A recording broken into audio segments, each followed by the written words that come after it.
আসসালামু আলাইকুম।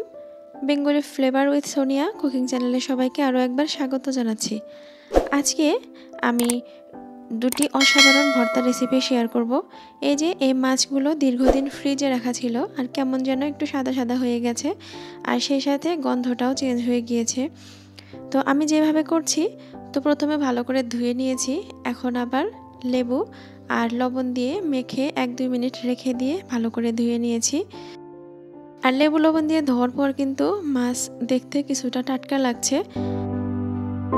এবারে একটা হাঁড়িতে কিছুটা পরিমাণ পানি নিয়ে তার মধ্যে দিয়ে দিলাম সামান্য একটু হলুদ গুঁড়া, দিয়ে এর মধ্যে মাছগুলো দিয়ে দিলাম। আর এখন মাছগুলোকে আমি নেড়ে চেড়ে 1 মিনিট মতন জাল করে নেব। আর তারপর এই পানি থেকে ছেঁকে আমি মাছগুলোকে উঠিয়ে নিচ্ছি। এতে করে বাকি গন্ধটুকুও দূর হয়ে যাবে। অনেকে বলতে পারেন যে এতে তো পুষ্টি চলে যাবে। আসলে অনেক দিন ফ্রিজে থাকার ফলে এর পুষ্টি অলরেডি চলেই গিয়েছে। তো আজকে আর পুষ্টিকে প্রাধান্য না দিয়ে স্বাদকে প্রাধান্য দিচ্ছি। তো আমি মাছগুলো একদম কাটা বেছে নিয়েছি। এবার যেটা করব, একটা পাতিলে সামান্য পরিমাণ সয়াবিন তেল দিয়ে নিলাম। এখানে আমি প্রথমেই মরিচ ভেজে নেব, শুকনা মরিচ। আমি মোট 2 রকম করে ভর্তা করব, তার একটার জন্য আমার শুকনা মরিচ দরকার হবে।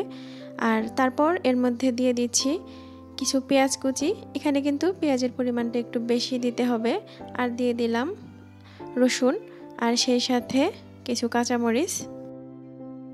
এগুলোকে একদম গোল্ডেন ব্রাউন করে ভেজে নিয়েছি। এবার উঠিয়ে ফেলবো। আর এর ভিতরেই সামান্য একটু তেল দিয়ে মাছগুলোকে ভেজে নেব।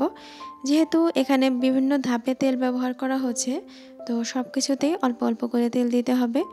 আর এই মাছগুলোকে বেশ সময় নিয়ে আর জালটা কমিয়ে রেখে আস্তে আস্তে নেড়ে চেড়ে এরকম ঝুরি ঝুরি করে নিয়েছি।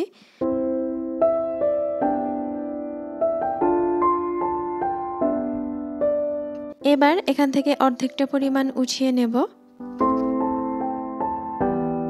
আর বাকি যে অর্ধেকটা রয়েছে তার মধ্যে অ্যাড করে দিচ্ছি ধনিয়া পাতা কুচি, আর সেই সাথে যে পেঁয়াজ মরিচ আর রসুন ভেজে রেখেছিলাম সেগুলো।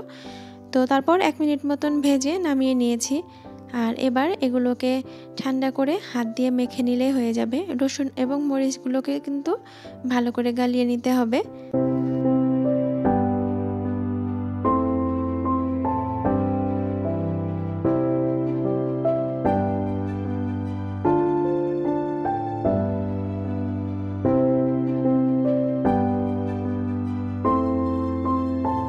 এবারে ওই বাটিতেই আমি অন্য ভর্তাটাও করে নেব। তো এখানে আমি শুকনা মরিচ ভাজাগুলো নিয়ে নিলাম, সেই সাথে নিয়ে নিচ্ছি পেঁয়াজ কুচি আর ভাজা রসুন। আমি ভাজা রসুন থেকে কয়েক কোয়া উঠিয়ে রেখেছিলাম, সেগুলোই দিয়ে দিলাম। আর সামান্য পরিমাণ লবণ দিয়ে এগুলোকে ভালো মতো মেখে নিব। এবারে দিয়ে দিচ্ছি পরিমাণ মতো সরিষার তেল, আর সেই সাথে ধনিয়া পাতা কুচি। এখানে কিন্তু সব কিছুই কাঁচা ব্যবহার করা হচ্ছে, রসুনটা বাদে। তো এবার মাছ দিয়ে ভালো মতো মাখিয়ে নিলেই হয়ে যাবে ভর্তা। আরেকটা কথা স্কিপ হয়ে গিয়েছে, আমি কিন্তু মাছগুলো ভাজার সময়ও হালকা একটু সরিষার তেলও দিয়ে নিয়েছিলাম। আজকে এ পর্যন্তই। পরবর্তী ভিডিও দেখার আমন্ত্রণ রইল। আল্লাহ হাফেজ। আসসালামু আলাইকুম।